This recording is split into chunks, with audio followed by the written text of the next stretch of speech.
आऊज़ु बिल्लाहि मिनश शैतानिर रजीम बिस्मिल्लाहिर रहमानिर रहीम रब्बिश्रह ली सदरी व यस्सिर ली अमरी वहलुल उक़दतम मिन लिसानी यफ़क़हू क़ौली अल्हम्दुलिल्लाहि रब्बिल आलमीन सुम्मस्सलातु वस्सलामु अला अशरफिल अंबिया वल मुरसलीन ख़ातमिन नबिय्यीन सय्यदिल क़रशिय्यिल मक्किय्यिल मदनी अबिल क़ासिमिल मुस्तफ़ा मुहम्मद अल्लाहुम्मा सल्लि अला मुहम्मद व अला आलि बैतिहि तय्यबीन अत्ताहिरीन अल मासूमीन अल मुंतखबीन अल मुंतजबीन अम्मा बाद फ़क़द दआ इमामुल बाक़िर अलैहिस्सलाम अल्लाहुम्मा सल्लि अला मुहम्मद व आलि मुहम्मद व अंदिल अलैया मिनका अस्सकीना। सलवात पढ़ दे बर मोहम्मद। अल्लाहुम्मा सल्लि अला मुहम्मदिन व आलि मुहम्मद। अज़ीज़ान मोहतरम, आज का दिन एक बेहतरीन दिन गुज़रा है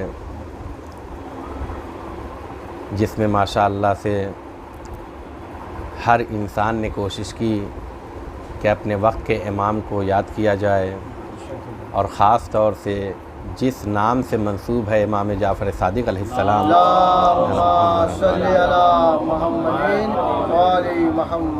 उनके नाम से नज़र दिलाई। इस नज़र के अंदर इतने फ़ायदे थे कि जिसको गिनाया नहीं जा सकता है। उन फ़ायदों में से एक फ़ायदा ये है कि लोग मीठा खाते हैं तो उम्र कम हो जाती है, लेकिन आज के मीठे में उम्र बढ़ी है क्योंकि सिले रहमी पाई जाती है। घरों पर रिश्तेदारों के यहाँ पहुँचने की कोशिश की है और सिले रहमी की वजह से उम्र में इजाफ़ा होता है। लिहाजा सिर्फ़ और सिर्फ नज़र उन्वान है, लेकिन इसके फ़ायदे और बरक़ात क्या हैं इसकी जानिब तवज्जो करने की ज़रूरत है। देखिए, मैं ख़ुद बहुत थका हुआ हूँ, लिहाजा बहुत ज़्यादा गुफ्तगू नहीं करूँगा क्योंकि सुबह 5 बजे से मैं भी निकला हुआ हूँ और अभी तक पहुँचा नहीं हूँ। लेकिन ये वादा था कि मैं, और आज सैटरडे को रखा ही इसलिए था कि मैं भी शरीक हो जाऊँ क्योंकि संडे को नहीं, और अभी लेट भी इसलिए हुआ चूँकि एक काउंसलिंग चल रही थी, अब्बास भाई वहीं से उठा के लेके आए हैं। तो मैं वाक़ईन जानिए कि एकदम थका हुआ, लेकिन जब दुनिया थक जाती है तो आराम और सुकून और एनर्जी चाहती है। जैसा मिजाज होता है वैसी एनर्जी उसी जगह से मिलती है। हमारी एनर्जी कौल मासूम में है, हमारी एनर्जी फर्श अदा में है,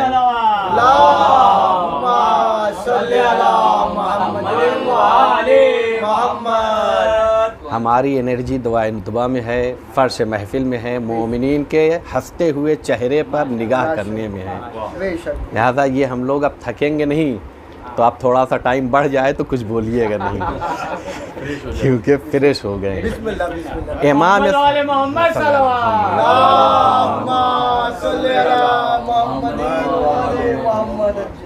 इमाम मोहम्मद बाक़िर अलैहिस्सलाम की मैंने एक दुआ पेश की है, हदीस नहीं जी, गौर कीजिएगा। हदीस यानी गोया एक पैगाम देना, एक हुक्म बयान करना। यहाँ पर मौला ने दुआ की अल्लाहुम्मा। अच्छा, दुआ का तरीका भी देखिए, सलवात पढ़ के दुआ की है। क्या बात है, सुभान अल्लाह, सुभान अल्लाह। इसको मैं मिसाल देता हूँ, समझिएगा। कभी फटी नोट चलाना होता है तो अच्छी नोट के दरमियान रख के हम देते हैं, सही है। तो हमारी दुआ टूटी फूटी है, कहते हैं सलवात के दरमियान रख कर आप दीजिए तो खुदा उसे रद्द नहीं करता, क्योंकि खुदा की खुदाई और रहम पर हर्फ आता है। पहले की सलवात ले ले, बाद की सलवात ले ले, दरमियान की चीज़ छोड़ दे। तो ये मुनासिब नहीं। एक बाजारू आदमी जब ये नहीं करता है तो खुदा तो अजीम ज़ात है, वो बहाना ढूंढ ढूंढ के देना चाहता है। तो मौला ने तरीका बयान किया अल्लाहुम्मा सल्लि अला मुहम्मदिन व आलि मुहम्मद उसके बाद फिर कहते हैं अल्लाहुम्मा अंदिल अलैया अस्सकीना, ऐ अल्लाह मुझ पर मिन का तेरी जानिब से नाजिल कर दे सकीना। देखिए चूँकि ये अय्याम चल रहे, अभी बीबी सकीना की विलादत गुजरी है, जनाब अली असगर अलैहिस्सलाम की विलादत आने वाली है और इतनी खुशियाँ हैं, तो मैंने चाहा कि हमारी यानी जिसको कहा जाए हमारा सुकून इन्हीं खुशियों में है। बेशक क़िबला, बेशक। और मौला ने दुआ किया अल्लाहुम्मा अंदिल अलैया अस्सकीना, बार इलाहा क्या कर दे, सुकून नाजिल कर दे, किस पर, मुझ पर। अब मैं एक सवाल करूं, कुरान में चलते हैं, चूँकि हदीस मुकमिल है कुरान की, कुरान जो पैगाम रखता है उसी की तफसीर अहादीस हुआ करती है नहीं हुआ करती हैं, तो हम चलते हैं कुरान में। सबसे पहले बरक़ात कुरान क्या है, आपसे सवाल किया जाए तो ये कह दे कि 1000 बरकतें कुरान की है, तो ये बेवकूफ़ी है जी। क्यों, इसलिए कि कुरान जब लामहदूद का है तो बरकतें भी हम मुअय्यन कर दें। ये तो हमारी गिनती है कि हम 1000 तक पहुँचते हैं। जैसे अभी कहा जाए कि समंदर में कितने जानवर पाए जाते हैं, तो कह दे 5000। भाई साइंस अभी तक पहुंची है, हर रोज़ कोई ना कोई इंकशाफ हो रहा है, तो ये मत समझिएगा कि यही इतने जो है जानवर हैं। तो कुरान में बरकतें बहुत हैं, इज़्ज़त कौन नहीं चाहता है। आज थोड़ा सा अगर बीवी नाराज़ हो जाए किसी रिश्तेदार के सामने, तो कहते गुस्सा करना था तो चले जाने दिया होता। ये मिसाल इसलिए दे रहा हूँ चूँकि घर में बात हो रही है, होता है या नहीं होता है, आप ख्याल रखिए। देखिए ये इसलिए कहा, कभी कभी गुस्सा आता है, हो सकता है एक मेहमान आया, पानी आने में लेट हो गया, तो गुस्सा मत दिखाइए, क्योंकि आप अगर इज़्ज़त देंगे तो इज़्ज़त मिलेगी। ये कुरान का कानून है, इस्लाम का कानून है। तो क्या कहा, कुरान से बरकतें मिलती। इज़्ज़त किसको चाहिए, कहेगा हर इंसान चाहता है, कुरान से इज़्ज़त मिलती है। डरपोक इंसान अच्छा लगता है या शुजा इंसान अच्छा लगता है, शुजा इंसान अच्छा लगता है, डरपोक अच्छा लगता है, तो हम इतनी जंगों के भागे हुए लोगों के बारे में बात ना करते, बात करते और हंसते हैं। तो भाई मन ज़हे का, अगर हम भी डरपोक हैं तो हम पर भी हंसा जाएगा। तो क्या होना, शुजा। कहा कुरान शुजाअत अता करता है, इसी तरीके से कुरान इल्म अता करता है, इसी तरीके से कुरान हया अता करता है। तो ये कुछ चीज़ें हैं जो जूम करके मैंने बताया कि कुरान से ये बरकतें मिलती। उन्हीं बरकतों में से एक बरकत यह है कि कुरान सुकून अता करता है। क्या करता है, सुकून अता करता है। सुकून चाहिए तो कहाँ मिलेगा, कुरान में। लेकिन कुरान में अल्लाह इरशाद फरमाता है व अंज़ल सकीनता फ़ी क़ुलूबिल मुमिनीन, हम सुकून नाजिल करते हैं मोमिनीन के दिलों में। गौर कीजिएगा, सुकून हर किसी के दिल में नहीं उतारता, कहाँ पर उतारता है, मोमिन के दिल में। तो वो बेचैन नजर आए जिनके पास ईमान नहीं है, हमारे पास तो कुल्ले ईमान मौजूद है, तो सुकून ही सुकून होगा। सलवात पढ़ दे बर मोहम्मद वाले मोहम्मद। तो कुरान सुकून अता करता है या नहीं। अच्छा, पूरी दुनिया में आज कोई किसी फील्ड का आदमी ये नहीं कह सकता है कि मुझे सुकून नहीं चाहिए। कोई है, बता दीजिए। चाहे वो वाईफाई चलाने वाला हो तो कनेक्शन ख़राब है भाई, कोई जॉब कर रहा है तो उसको बेचैनी है कि भाई मुझे प्रमोशन क्यों नहीं मिल रहा है। भाई हर आदमी परेशान है, यहाँ तक कि स्टूडेंट है वो भी परेशान है। हर तरह के अफराद, फैमिली से लेकर, घर से लेकर, कारोबार से लेकर, हर बंदा हर फील्ड का। और ये ऐसे नहीं कह रहा हूँ क्योंकि हम लोगों को बताना भी पड़ता है। मौलाना परेशान हो गए कोई फार्मूला, तो सबसे बड़ा फार्मूला ये है कि कुरान पढ़िए, सुकून मिलेगा। अच्छा, लोगों के उल्टे सीधे लिखे हुए कलमे पर सुकून आ जाता है, तावीज़ बना के दे दें। और खुदा ने कुरान, खुदा ने जिसने सुकून बनाया है, क्या बात है या नहीं, सोचना चाहिए। तो अरे गहरे मत जाइए, उसे पता भी नहीं है क्या लिख रहा है, क्या कहने, वाह। सही है। तो कहाँ से मिलेगा सुकून का, कुरान के ज़रिए से सुकून मिलता है। क्या कीजिए, तो हर फील्ड का आदमी सुकून चाहता है। सुकून कैसे मिलता है, कुरान ने कहा ईमान अगर अपने दिल में उतारोगे तो सुकून मिलेगा। अहादीस, कुरान, रिवायात, मासूमीन के अक़वाल को जब जाके देखा गया, खंगाला गया है, तो 3 स्टेप बताए गए हैं कि अगर सुकून चाहिए तो इन 3 मरहलों पर काम करो, सुकून मिल जाएगा। पहला स्टेप, पहला मरहला क्या है? सुकून चाहिए, हर कोई चाहता है। इस्लाम कहता है सुकून चाहिए तो देखो, जब भी तुम तवक्को करो तो सामने वाले की कैपेसिटी के एतबार से और हकीकत के एतबार से तवक्को करो। मैं मिसाल दे रहा हूँ, हमारा मसला क्या, हमारा बच्चा फला के बच्चे के बराबर क्यों नहीं पढ़ रहा है? भाई उसकी कैपेसिटी और है, हमारी कैपेसिटी और है।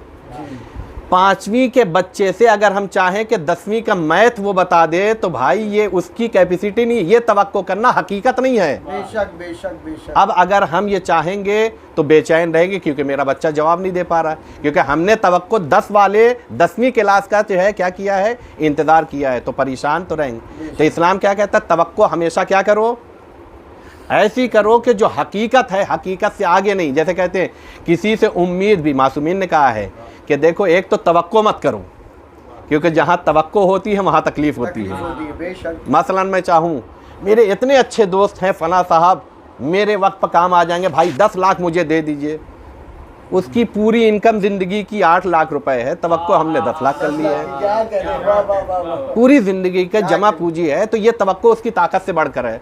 तो फिर ऐसी सूरत में ये तवक्को सही, और अगर वो नहीं बोलता है या बहाना बनाता है तो हम कहते हैं हमारे मौके पर खड़ा नहीं हुआ, और फिर वहाँ से दूरी और फिर तकलीफ शुरू हो जाती है। तो क्या करें? तवक्को पहले करें नहीं, और अगर तवक्को करते हैं तो हकीकत वाली तवक्को करें, जो हकीकत है उसके एतबार। अगर ऐसा करेंगे तो क्या मिलेगा? हमेशा सुकून मिलेगा। ये पहला स्टेप है। दूसरा क्या, जब किसी के ऊपर परेशानी आती है तो ये कहता है अल्लाह क्या मेरा ही घर दिखाई दे रहा था? होता है या नहीं होता? मुश्किल मैं ही दिखाई दिया, मुहमरा में तो 10 लाख लोग रहते हैं, फरिश्ते है, मुश्किल को मेरा घर क्यों दिखाई दे गया? तो याद रखिए, सुकून चाहिए तो ये जहन में रखिए कि मुश्किल चाहे कितना बड़ा आदमी क्यों ना हो जाए, कितने रुतबे वाला क्यों ना हो, मुश्किल उसे आना है। नबी भी नहीं कह सकता है कि मुश्किल हमारे पास नहीं आती है, इमाम भी नहीं कह सकता है कि मेरे पास मुश्किल नहीं है। अगर मुश्किल ना होती तो हल्लाले मुश्किलात कैसे बन गया? यह अलग बात है, अभी इस पर बहस नहीं कर। शेर है जिनके रुतबे हैं सिवा, उनको है सिवा मुश्किल, जो जितनी पोजीशन वाला है उसकी वैसी ही मुश्किल है। अगर हम छोटे अधिकारी हैं तो हमारी मुश्किल ऐसी है, बड़े अधिकारी है। लिहाजा मुझे याद है कि एक साहब इसी काउंसलिंग ही में का हमारे ऊपर हमारा बॉस तकरीबन मुझे 1.5 लाख रुपए देता है। तो मैंने कहा 1.5 लाख रुपए अगर देता है तो आपसे कमाता कितना होगा? कम से कम 5 लाख कमाता है तभी तो 1.5 लाख दे रहा, वरना आपसे मोहब्बत तो नहीं है ना। है ऐसा कोई कह सकता है? तो फिर क्यों नहीं? ये तो मानिए कि आपके अंदर कैपेसिटी है, 5 लाख के मेहनती आप हैं, तो उसको क्यों दे? आप अपने हाथ में ले लीजिए। तो कहा वो क्या करे? कहा अपना कारोबार शुरू कीजिए। गौर कीजिएगा, क्या कीजिए? अपना कारोबार शुरू कीजिए। शुरू किया, लॉकडाउन में आने के बाद हमसे मिले। मैं इसलिए बता रहा हूँ मुश्किलात। लॉकडाउन में हुआ क्या? का कारखाना डाला था मौलाना आपके कहने पर, लॉकडाउन आ गया है, ये बता रहा हूँ। अब पहले एक मुश्किल थी कि जॉब से निकाल ना दिया जाऊँ, डर रहता था, लेकिन आज 2500 मुश्किल है। कारीगर आ नहीं रहा है, लाइट है नहीं, माल पहुँचा नहीं, फला। मैंने कहा देखिए ये सब तकलीफ़ है, लेकिन जैसे ही 5 लाख का चेक आता है तो सुकून आ जाता है कि नहीं? तो मुश्किलात सबको हैं, कोई इनकार नहीं कर सकता है, हर किसी को आता है। हाँ, बस ऐसी चीज़ को न तलब करो हर आदमी। मैंने क्या शुरू किया? मासूम ने दुआ की है सुकून की, तो याद रखिए दुनिया में ऐसी चीज़ मत तलब करो जो मुमकिन नहीं है। मासूम कहते हैं रिवायत में, ला ततलुब मा ला युखलक, वो चीज़ मत तलब करो जिसे खल्क नहीं किया गया है। क्या कहने, वाह वाह वाह, क्या कहने। ला ततलुब मा ला युदरक, वो चीज़ मत मांगो जिसे दर्क नहीं किया जा सकता। मैं अभी आपसे सवाल करूं, किसको हूर-ए-इन मिली है? मैं आपसे सवाल करूं, हकीकत है, एक्सेप्ट कीजिए। किसी को नहीं मिली। क्यों? इसलिए कि अल्लाह ने जन्नत के लिए बनाया है, दुनिया में है ही नहीं है। ला युदरक। इसी तरीके से क्या कहा? गौर कीजिएगा, बात को वाज़ेह तरीके से मैं बयान कर। मासूम करें, ला ततलुब, मत तलब करो मा ला युखलक, जिसे खल्क ही नहीं किया गया। मासूम से पूछा गया क्या चीज़ नहीं खल्क हुई है? मासूम कहते हैं, इमाम बाक़िर अलैहिस्सलाम इरशाद फरमाते हैं, अर्राहतु फिद दुनिया सुकून खालिस, यानी खालिस सुकून दुनिया में है ही नहीं। क्या कहने जब ये यकीन करा लिया जाएगा कि खालिस सुकून दुनिया में नहीं है तो कभी आप परेशान नहीं होंगे, हमेशा सुकून में रहेंगे। क्यों? इसलिए कि परेशानी क्या हो, मुझे क्यों मुश्किल आई। भाई मैं इसकी एक मिसाल समझाने के लिए देता हूँ। अगर हमारे घर में पानी ना आए तो हम पलट के पड़ोसी से पूछते हैं, अगर उसके घर में नहीं आता है तो सुकून हो जाता है। ये मोमरा की मैं मिसाल दे रहा हूँ। अभी तक बहुत बेचैनी थी क्योंकि मेरे ही घर में क्यों नहीं आया, लेकिन पड़ोसी को नहीं आया है तो इतना सुकून हुआ कि नहीं हुआ। अगर ये सोच लेंगे, गौर कीजिएगा कि मुश्किल सिर्फ मेरे लिए नहीं है, मुश्किल हर किसी के लिए है, तो बहुत ज़्यादा आपको सुकून मिल जाएगा। लेकिन खालिस सुकून दुनिया में है ही नहीं। हाँ, बस क्या करें, जब तकलीफ़ होती है तो उस तकलीफ़ में कहीं सुकून को तलाश कीजिए। यानी तकलीफ़ है, इसकी मैं मिसाल देता हूँ, बात को यहीं पे तमाम करूँगा। जैसे आप देखिए, एक माँ जब माँ बनने वाली होती है तो यकीन जानिए उसको अच्छा खाना, डॉक्टर ने अगर कह दिया परहेज़ कीजिए तो परहेज़ करती है कि नहीं करती है। मीठी नींद किसे नहीं पसंद है जी। बताइए कितनी मीठी नींद मिलती है। कौन आदमी है जो वज़न लेके, मैं मिसाल देता हूँ, 40 में जाइए, पहले दिन मशी जब शुरू करते हैं 2 जोड़ा कपड़ा बहुत ज़्यादा वज़नी नहीं लगता है, लेकिन एक दिन चलने के बाद वो 2 जोड़ा कपड़ा भी 2 किलो से ज़्यादा वज़नी लगता है। एक दिन में ये हालत हो जाती है, एक दिन में। एक दिन इसलिए कह रहा हूँ, कई महीने।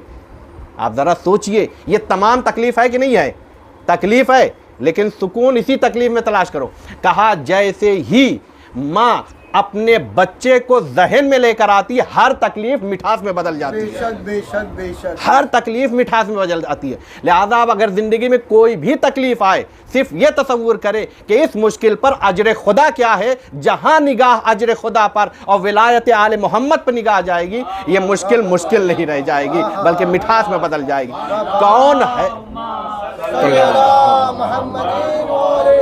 कौन है जो मौत को मीठा बता दे, लेकिन मीठा बताया है क्योंकि विलायत के साथ जिंदगी गुजारा। जब इमाम पर निगाह होती है तो फिर तकलीफ़ें मिठास में बदल जाती हैं। तो दूसरा स्टेप है। तीसरा स्टेप ये है, मौला कहते हैं मुश्किल आए तो देखो 2 रास्ते होते हैं। मुश्किल को हल करने के लिए 2 रास्ता होता है। एक ये कि उस मुश्किल के लिए कोई इलाज होता है, तो वहाँ बैठो मत, बल्कि इलाज के लिए जाओ। मसलन बुखार हो गया, नहीं अल्लाह तो ठीक कर देगा, ठीक है, मुझे डॉक्टर के पास जाना नहीं है, नहीं, उसका इलाज है, जाइए दवा लीजिए। और उसके बाद एक मुश्किल वो होती है जिसका इलाज नहीं है, तो वहाँ पर शिकायत करते मत फिरो, कहा सब्र करो। सब्र करोगे तो खुदा तुम्हें क्या करेगा, सुकून अता करेगा।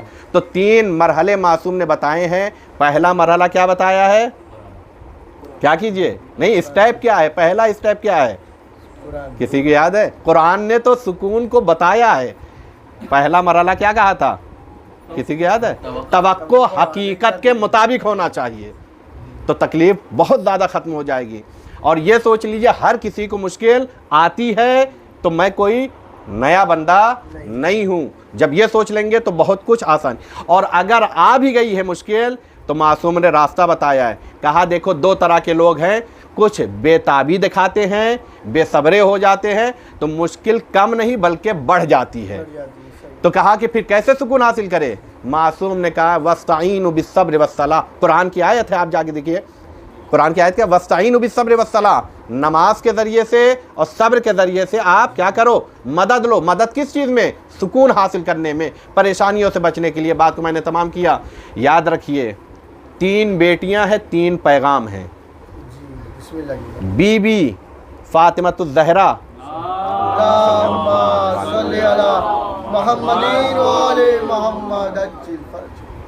आपने एक पैगाम दिया है सुकून का, वो है तस्बीह, गिफ्ट है।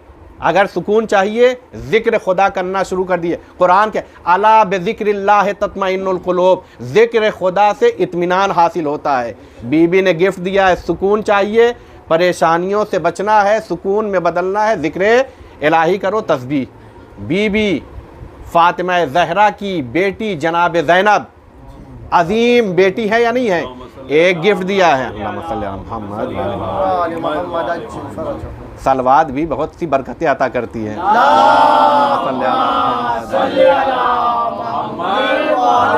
मोहम्मद। एक गिफ्ट दिया है, वो गिफ्ट है फर्श आज़ा। वाह आप देखिएगा, इस फर्श आज़ा पर आने पर हर परेशानी सुकून में बदल जाती है। बेशक बेशक। और तीसरा पैगाम है जनाब सकीना, कहते रिवायत में है कि बीबी सकीना जब वक्त नमाज होता था नन्हे नन्हे हाथों से मुसल्ला इबादत बिछाकर अपने बाबा का इंतज़ार करती थी। आय हाय। तब समझ में आता, हुसैन ने कहा क्यों मुझे करार नहीं आता है जिस घर में सकीना और रुबाब ना हो, क्योंकि नमाज से सुकून मिलता है, ज़िक्र खुदा से सुकून मिलता है। सकीना वजूद ही है जिसके हाथों से हुसैन जैसे अजीम सजदा करने, या यूँ कहे सजदे की पहचान हुसैन है, जिसके लिए सजदों का एहतमाम सकीना कराती थी। लिहाजा हुसैन कहते हैं मुझे उस घर में करार नहीं आता है जिसमें सकीना ना हो। चूँकि खुशियों का समा है लिहाजा मैं मसाइब नहीं पढ़ूँगा, बस एक दुआ करूँगा, बारे इलाहा तुझे वास्ता है इस मुजस्समा सकीना जिसे सकीना बिनतुल हुसैन कहा जाता है। तमाम शियान हैदर कर्रार जहाँ कहीं भी हैं उनकी जान माल इज़्ज़त आबरू की हिफाजत फरमा। जो मकरूज़ हैं उनके कर्ज़ को गैब से अदा कर दे। बारे इलाहा जो परेशान हाल है उनकी परेशानियों को दूर कर दे। बारे इलाहा हमारी कौम के बच्चों में पढ़ने और तालीमी रास्ते में जो भी रुकावटें हैं उसे ख़त्म कर दे। बारेला दुनिया परेशान है, उनके पास सुकून का कोई रास्ता नहीं है। बारेला हम भी परेशान हैं, मुस्तर हैं, लेकिन तूने बताया है और अहले बैत ने सुकून के मराकिज़ बताए हैं, हमें उन मराकिज़ और उन चीज़ों से दूर न होने देना ताकि हमारी ज़िंदगी में सुकून आ जाए। बारेला तुझे वास्ता है जो मुस्तर कायनात के इस्तरार को ख़त्म करने वाला इमाम मेहदी है, उनके ज़ुहूर में ताजील अता फरमा और हमें उनके आवान व अंसार में शुमार फरमा। वाखिर दावाना अनिल हम्दुलिल्लाहि रब्बिल आलमीन।